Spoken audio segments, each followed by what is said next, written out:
All right, let's talk about Venezuela now. The country is on the boil in the aftermath of election results and declaration of President Nicolas Maduro re-elected for a third successive term.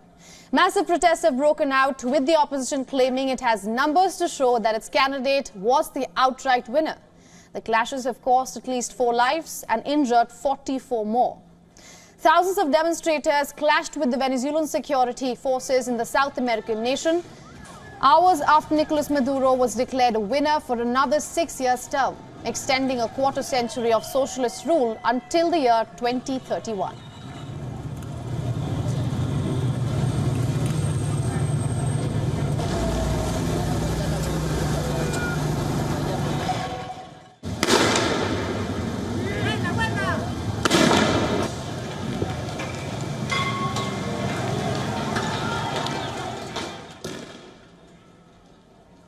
In the capital of Caracas, major clashes broke out between protesters and riot gear-clad national police. At least 2 people have been killed in the capital city itself. The situation in the neighborhood of El Valle and the city of Marque worsened as police used tear gas canisters to disperse demonstrators. Many of them threw stones and hurled objects at the authorities. Protesters in Corotore down a large statue of late President Hugo Chavez, a mentor of President Maduro. And in the pro-government stronghold of Catia, citizens rallied traditionally, banging pots and pans to oppose the poll results.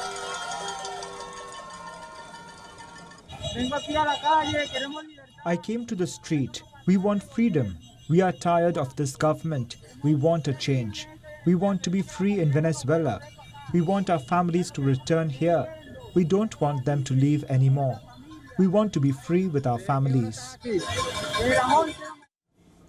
Thousands of people walked miles and surrounded the presidential palace, chanting freedom, and they rallied and demanded that Maduro's government should go. Venezuelan President Maduro warned that he knew how to quote-unquote deal with the violence. We have been following all of the acts of violence promoted by the extreme right. I can tell the people of Venezuela that if they have done harm, we are acting. We already know this movie. So once more, along with the civil, military and police union, we are acting. We already know how they operate. The electoral authority said that Maduro won 51% of the votes on Sunday, even as the opposition candidate Edmundo Gonzalez accused Maduro of underhand tactics and questioned the legitimacy of the counting. Venezuela's opposition leader Maria Corina Machado declared that Gonzalez garnered about 73% of the votes. Venezuelan election results were met with doubt in Washington and other countries who raised concerns on the lack of transparency. It has even led to diplomatic fallouts with Peru, which decided to suspend Venezuelan diplomats, and Panama suspended diplomatic ties.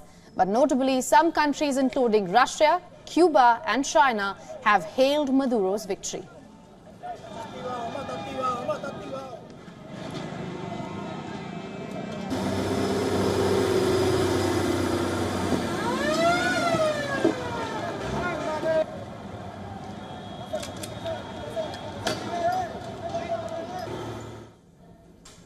Now, to understand the situation better, we spoke to Renata Segura, the Director of Latin America and the Caribbean Program at the International Crisis Group from New York. Listen in to what she had to say. I mean, I think it was fairly predictable that those people that have been allies of Maduro from the beginning were going to, endorse his win with no hesitations.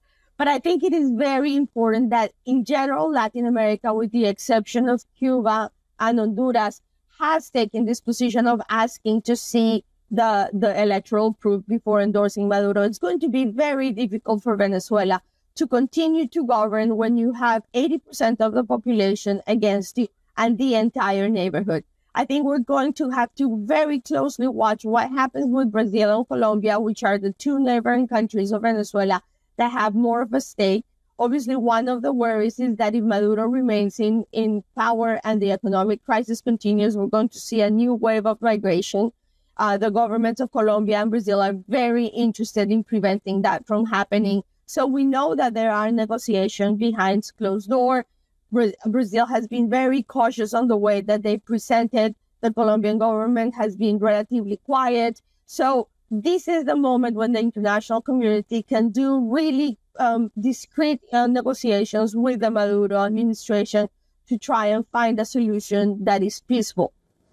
For all the latest news, download the WION app and subscribe to our YouTube channel.